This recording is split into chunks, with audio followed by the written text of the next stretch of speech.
Muy buenas tardes, mi nombre es Pedro Barrientos y soy coach ejecutivo. Permíteme conversar un poquito, estos quinto capítulo que hemos trabajado, este quinto mes, diferentes tópicos, diferentes temas que nos va a permitir crecer y poder desarrollar habilidades y competencias para nuestro foco, nuestra meta, bien sea para escalar posiciones dentro de la empresa y recuperar esa situación o esa posición ejecutiva que tanto anhelamos.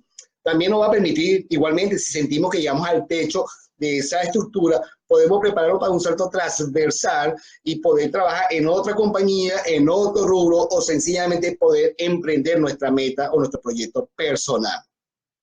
En función de esto, siempre hemos conversado en diferentes tópicos mensualmente el tema. Y el tema de hoy, como estoy publicando por Facebook o por Instagram, y es el entorno VUCA. ¿Qué es el entorno VUCA? Es una complejidad, una combinación de nuestra sociedad contemporánea, de lo que situación donde nos encontramos hoy en día, la cual tiene múltiples conexiones y todo tiene una manera de independencia por este efecto de globalización. Es decir, estamos todos conectados en un ambiente muy rico de varias situaciones.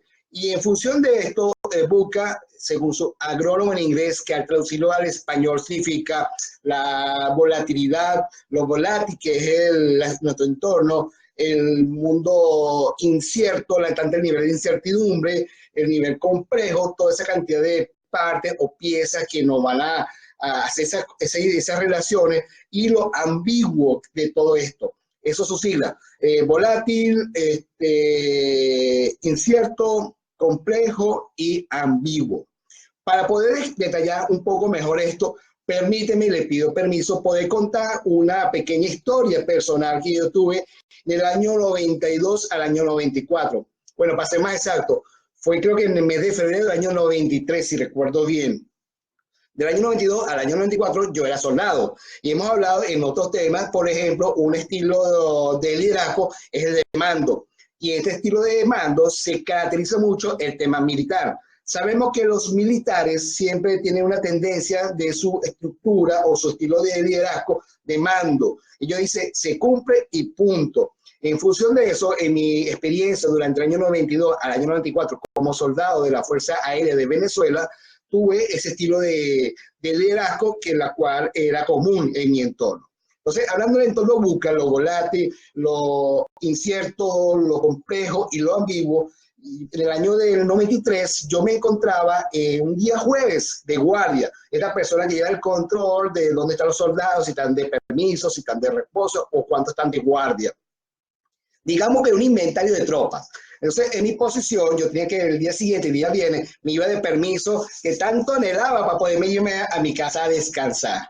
Resulta que ese jueves se lleva 42 hombres, 42 soldados al hospital militar en Maracay para hacerse una prueba de sangre, una prueba de tipiaje para ver cómo estaba su salud, si tiene alguna enfermedad o no, X.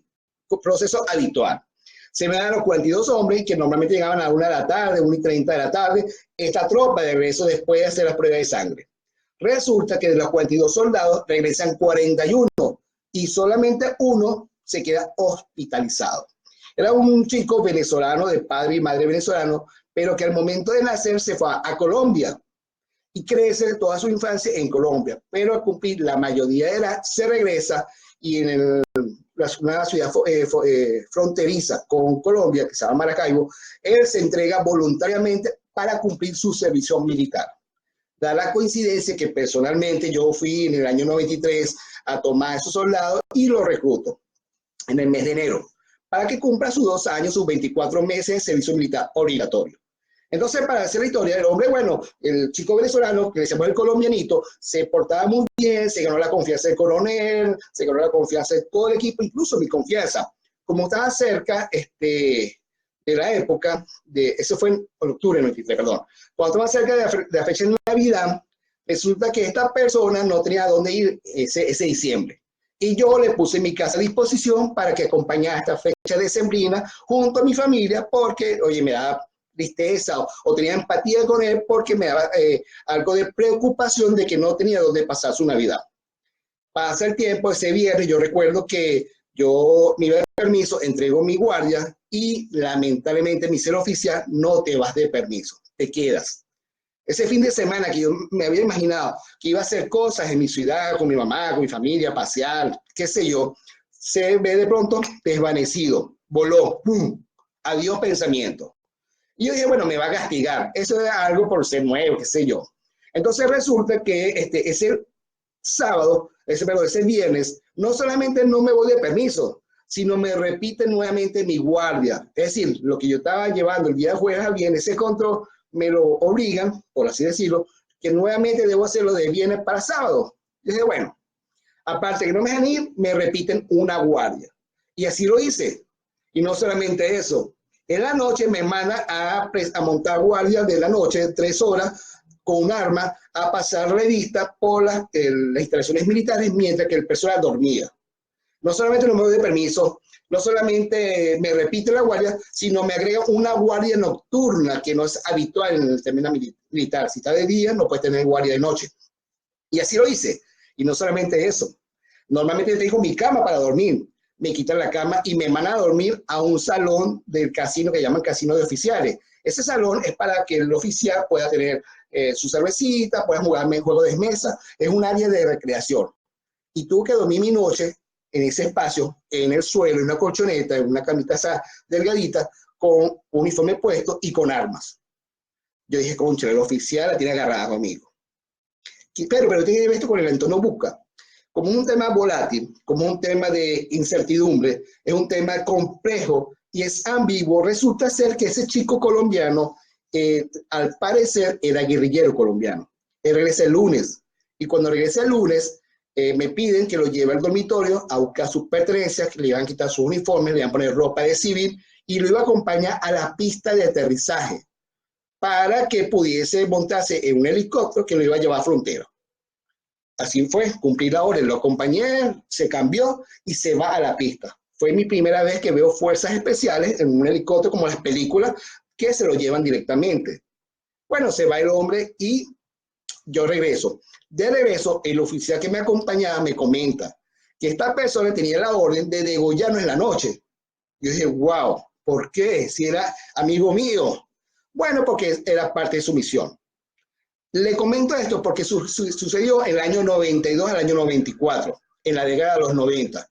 Y resulta ser que las Fuerzas Armadas de los Estados Unidos de América, en los años 90, crean este término de busca, porque dice que hay que estar preparado para un entorno de caos. Decirlo de la teoría a la práctica que la viví, yo no me imaginé nunca esa situación de caos. Entonces, a partir de ese momento, tomó conciencia por impacto de ciertas condiciones que nosotros nos controlamos en nuestro entorno. Y es así, y lamentablemente, en los casos del año 2002, creo que fue en el 11 de septiembre, el mundo aprende por impacto que este término de busca es una realidad. ¿Por qué? Porque nadie se imaginaba que un grupo de personas iba a utilizar a seres humanos y aviones, aeronaves, para usarlos de escudo y estrellarlos contra las Torres Gemelas.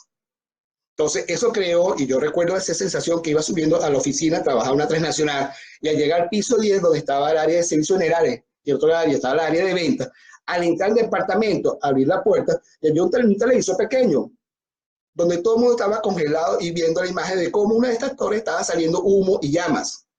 Yo recuerdo que me acerqué y me observo que todo el mundo así como que pensativo que estaba pasando en la televisión. Y es una película. Cuando veo que viene el segundo avión y se estrella con la segunda torre, créeme que ese momento para mí fue escalofriante. Me di cuenta que era una realidad, que era una noticia y no una película. Entonces, la Fuerza Armada de la década de los 90 estaba alertando de que el ambiente es en torno y hay que prepararse para un momento de caos. Y era hasta el año 2002, en el 11 de septiembre, cuando eso se vive lamentablemente con muchas pérdidas humanas. A partir de ese momento, producto de esa preparación fue la culminación de la Guerra Fría. Las personas, los militares, se preparan para ese ambiente de caos.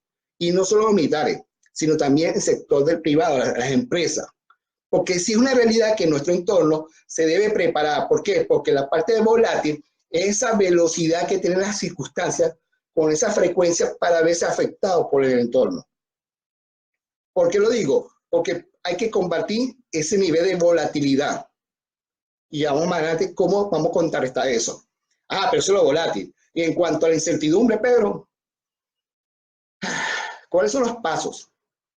¿Qué se requiere para poder tener ese futuro nublado y poder despejarlo y tener un poquito más de claridad? ¿Qué va a pasar más adelante si todo es tan rápido últimamente? Hace años atrás, en la década de los 80, sabíamos que todo es un crecimiento lineal. Y no, después de los 90 todo un crecimiento exponencial. Todo sube dramáticamente y lo que proyectamos, a veces nos quedamos cortos con lo que se estima a dónde se va a llegar o se reducen los tiempos, cada vez más ágil. Entonces, tenemos un ambiente que es muy volátil, no sabemos qué está sucediendo y mucho menos sabemos con la incertidumbre qué puede pasar mañana, cómo podemos reducir o mitigar esos riesgos. Entonces, tenemos un tema de incertidumbre y la incertidumbre nos genera ese temor. O sea, tenemos lo volátil y la incertidumbre. Entonces viene lo complejo. La cantidad de partes o de piezas o nivel de relaciones de uno con otro en el entorno, las sociedades. Hoy en día hablamos de millennials, de diferentes generaciones, y todo se combina de una manera tal que complica más nuestras relaciones y el logro de las metas. Entonces, ya tenemos un tema volátil, un tema incierto, y solamente eso le agregamos a la sopa un nivel de complejidad. Todo se empieza a interrelacionar, todo es independiente, todo es globalizado. Entonces, ajá, ¿y ahora qué, Pedro? ¿Ya estamos listos? No, viene la parte ambigua.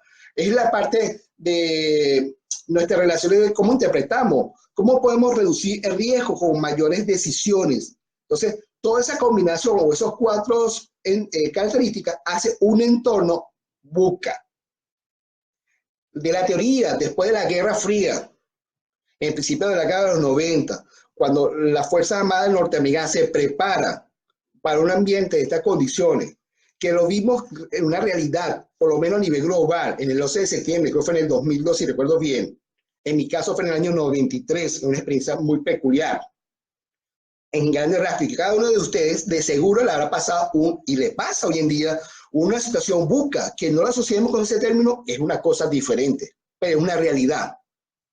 Entonces, necesitamos una cantidad de herramientas para poder hacer frente y poder garantizar nuestra supervivencia a corto plazo.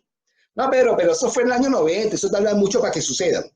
Yo recuerdo que cuando estudiaba hace mucho tiempo, uno decía, después de la Guerra Fría, señores, los espías, la CIA, la KGB, quedaron desempleados. Firmado el Tratado de la Guerra Fría y se acabó. Y se observa la Unión Soviética. Y todo se acabó. No, señores, esos espías lo pasaron a nómina y comienza el espionaje industrial. Ah, se lo pasa. Eso es que se ponen a limpiar en las compañías y se roba la información, por ejemplo. No solamente eso, hoy en día, y somos víctimas, por ejemplo, que hemos podido montar un avión que antes para tomarse un vuelo nacional o internacional había un protocolo sencillo. Hoy en día no. Hoy en día tienes que hacer tu fila, te revisan la maleta, te dicen una cantidad de condiciones previas y debe firmar. Usted armó la maleta, usted qué contenido tiene el equipaje, está prohibido A, B, C, D, E. Va al sitio de inspección, pasamos por el detector de metales, pasamos por un detector, algunos países que te hacen rayos X prácticamente. Hay otro que te revisa. No puedes pasar productos con un tamaño o una dimensión mayor a los 50 ml. No, pero el perfume le queda poquito, pero es de 100. No puede pasar. No puede pasar una botella de agua. No, tiene que tomársela o botarla. Pero adentro en el duty free compras la botella de whisky, porque eso puede ser un arma blanca contra la aeronave, por ejemplo. Ah, no, pero en una duty free, la botella de whisky no lo toma uno, lo pone en una bolsa sellada y te lo entrega al bajar del avión. Entonces, cada vez los países se preparan para poder mitigar un entorno VUCA y no lo damos cuenta. O pocas personas entran en conciencia que estamos en una situación muy volátil en la actualidad y no estamos haciendo nada para poder mitigar o contrarrestar estos efectos. Entonces, ¿cómo nos permite eso no poder contrarrestar? Bueno, el entorno volátil se puede atacar con una visión que puede generar al equipo de trabajo en nosotros mismos, por ejemplo, cuando estamos liderando nuestro propio proceso, la confianza y poder decir y hacer a dónde queremos llegar con visión a futuro. Esa manera de contrarrestar lo volátil. No vamos a ser 100% cubrir la garantía de que eso va a ser un éxito, pero podemos mitigarlo. Tener una visión clara a dónde queremos llegar en un ambiente que crece no linealmente, sino exponencialmente. Ahora, con la parte de incertidumbre, efectivamente es necesario el entendimiento, tengo que tener claridad, o entendimiento, mejor dicho, son dos términos diferentes.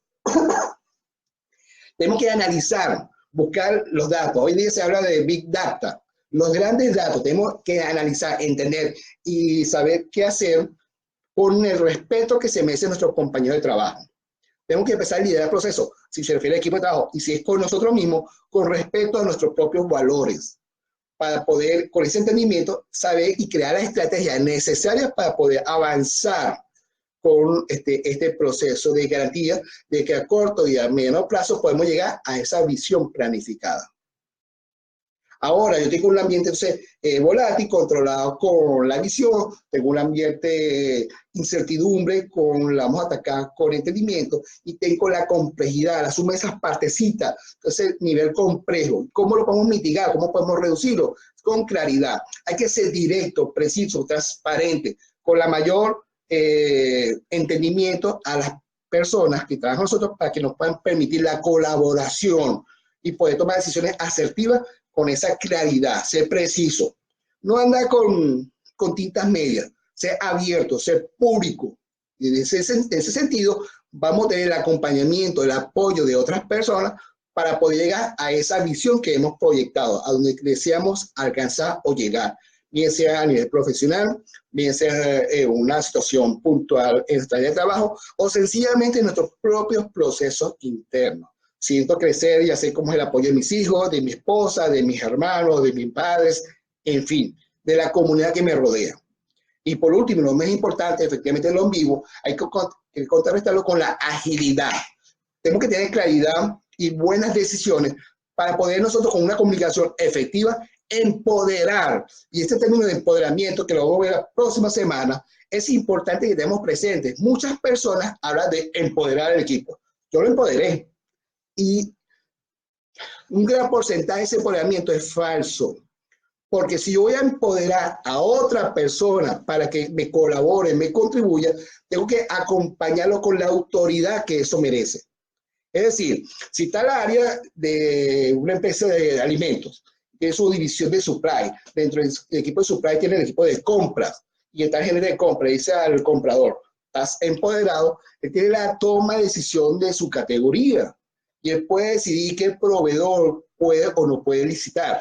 Entonces, cuando hace ese estudio interno con una metodología de los 7 pasos y el estudio externo de la lista de proveedores, puede determinar que el proveedor actual es apto y otros no. Y cuando ajusta su estrategia, puede ser que venga alguien internamente y diga, no, pero a este proveedor lo dejas. Le estamos quitando esa autoridad. O no, tiene que incluir este otro proveedor porque X, porque es amigo de nosotros. No, señores, no. La autoridad y la agilidad requiere que le tengamos ese empoderamiento con ese nivel de autoridad igual. Si te empodero, te habilito. Entonces, aquí la inspiración, y es un tema que nos cuesta mucho porque efectivamente la gran gerencia nos cuesta acompañar esos procesos ágiles. Entonces, en una empresa que yo trabajaba siempre decía, ¿para qué hacerlo más fácil si lo podemos hacer más difícil? O porque tenemos que controlar sobre los controles. Y es normal, eso pasa en todo, pasa en nuestra familia. Entonces, aquí la inspiración, cuando queremos enfrentar un ambiente o un entorno VUCA, tenemos que utilizar siempre una visión a futuro, tenemos que tener el entendimiento y estudiar y analizar los datos, tenemos que tener la claridad y ser directo, preciso, para poder tener colaboración y ser ágil en las buenas decisiones o direcciones que vamos a tomar, empoderando y habilitando ese conocimiento. Entonces, aquí resulta, y algo que me llamó mucho interés, y estaba leyendo justamente ayer unos datos curiosos. Resulta que cuando la comunidad en entorno, para poner otro ejemplo, hablamos de cantidad de usuarios en las plataformas, en las diferentes herramientas. La humanidad tardó, según lo que estaba leyendo, 38 años para que 30 millones de usuarios. La radio, para escuchar música en ese momento, la noticia por radio, la cajita cuadradita en nuestra casa. Después sale la televisión. Y el ambiente cambió un poco, afecta a la industria de la radio, y la televisión tardó 13 años en comparación a los 38 de la radio. para llegar a la misma cifra, a los 50 millones de audiencia. Ah, ok, entonces la radio estaba siendo desplazada por un mercado emergente que es la televisión. Esa cajita cuadradita que era grande, yo tenía una cajita cuadradita grande, un televisor grande, donde podía ver los canales y para llegar a los 50 millones tardaron 13 años ese medio. Después viene el Internet. ¿Cuántos años tardó Internet para llegar a 50 millones de usuarios? Según lo que yo estaba viendo, 4 años. A esa persona que se le ocurrió una casita, una cuestión, y creo que fue un tema militar realmente de la universidad, el tema de Internet. 4 años para llegar a 50 millones de usuarios. Después vienen las diferentes aplicaciones que utilizan las redes. Y ahí sale Facebook. Facebook fue más rápida, tardó 3.5 años para llegar a 50 millones de usuarios. Empieza a haber un cambio. No hay un crecimiento lineal, empezó a ser exponencial. Pero más allá de Facebook fue Twitter. Tardó 9 meses. Una aplicación que tiene una cantidad de caracteres, creo que era 100 y tantos caracteres máximos para escribir, y a nosotros nos cuesta mucho porque tendemos a hablar y explicar y a construir una noción muy amplia para colocar en un espacio limitado de palabras, de caracteres, mi pensamiento o mi forma de expresarme. Pero a pesar de esas limitaciones en mi juicio de valor, lo logran en 9 meses para llegar a 50 millones de usuarios. Ajá, pero wow, qué rápido. Entonces ya sé que se están preguntando, ¿cuánto tardó Instagram? Instagram tardó 6 meses para llegar a 50 millones de usuarios. Entonces, ¿cómo creció antes una radio para llegar a 50 millones con 38 años de trabajo para llegar a cautivar esa audiencia? Donde la televisión, por ser audiovisual y después de blanco y negro, después llegó el color y tardó 13 años. El Internet, porque nos permitió transmitir datos, tardó 4 años. Y estas aplicaciones de 4 años bajó 3.5 a 9 meses y a 6 meses. Wow, Instagram fue rápida. Pero hay algo que fue más rápido que Instagram. Un juego, Pokémon Go. Dice que Pokémon Go tardó para llegar a 50 millones de usuarios o de adictos al juego, tardó 22 días. Dato que estaba buscando estos días y yo dije, wow, qué interesante. Y no solamente eso, tu ambiente busca, ustedes, y estén en Facebook o en Instagram, consideran que en su lugar de trabajo sucede una situación buca, bien sea en la industria textil, en la industria de alimentos, en la industria farmacéutica. No, Pedro, aquí no hay ataque cibernético, aquí no hay terrorismo, no hay fuga de información. Pero hay un estudio que también me llamó la atención en el mundo corporativo, que dice que el 85% de los empleados se desmotivan a los 6 meses de haber comenzado en su puesto de trabajo. Es decir, en una línea de tiempo, una cantidad de trabajadores se encuentra contento porque está comenzando en un trabajo que desea y a los 6 meses esa curva de alegría comienza a ascender, se desmotiva por el entorno que esté en su lugar de trabajo. Y ojo, ese estudio lo sacó un importante instituto educativo dentro de los Estados Unidos, donde tomó una muestra de 1.200.000 encuestas o personas de una revista Fortune que tuvo de 52 grandes empresas, 52 grandes industrias, hicieron más de 1 millón de encuestas y arroja que ese 85% se desmotiva. Es decir, no está pasando en la bodega de la esquina, no pasa en la panadería nuestra, no pasa en el mercado popular de nuestra ciudad, sino está pasando en la grande industria. El 85% se desmotiva. ¿Por qué? Porque hay un tema de liderazgo, señores. Hay estilo, y estuvimos hablando en otro live, y la invitación para aquellas personas que lo quieran ver, pueden ir a mi canal de YouTube, mi canal de Instagram, o me escriben, y se ha dado los estilos de liderazgo. Estaba, por ejemplo, decía el tema militar, estaba el de mando. Ese tema que yo decía en su momento, que me acordaba mi mamá, por ser matriarcal. Pero más allá de eso, hay competencias, habilidades, hay 38 competencias. Y le decía en dicho video que hay una competencia que la están, o una habilidad que la están considerando incluirla en esa lista de las 38, que es la parte de tecnología. Entonces, hoy en día estamos en la cuarta evolución de tecnología. Y más allá de eso, esas competencias o esas habilidades que yo disfruto a través de sesiones de coaching para habilitar y acompañar procesos de desarrollo a mis clientes o en mi coaching, donde cada uno de ellos evalúa qué competencia o qué habilidad requiere para poder desarrollar un trabajo de nivel óptimo. Y hemos hablado que una persona para llevar un nivel estándar a un nivel de maestría en una sola competencia, por ejemplo, puede tardar, según los expertos, aproximadamente 10.000 horas. Según el número estadístico, estamos hablando de 3.5 horas al día, estamos hablando casi de 5 años, para que esta persona pueda llevar estudiando, practicando ese desarrollo de estándar a un nivel de maestría. Con su permiso. Entonces, ese nivel de maestría es importante señalar porque nos va a permitir a nosotros poder avanzar. Ya va, tengo un comentario aquí para ver. Hola, bendición mi tía. Tengo mi tía Cecilia en Facebook. Bendición, está en Francia.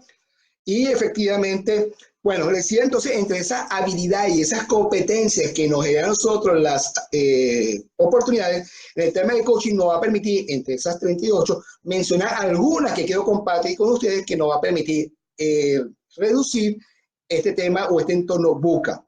Uno de ellos es la visión. Claro, hemos hablado que para poder compartir la volatilidad hay que tener la visión a dónde queremos llegar. Y esta visión nos va a permitir, según el texto, es poder identificar metas de largo plazo e interceder a favor de la implementación de ideas diferentes o alternas.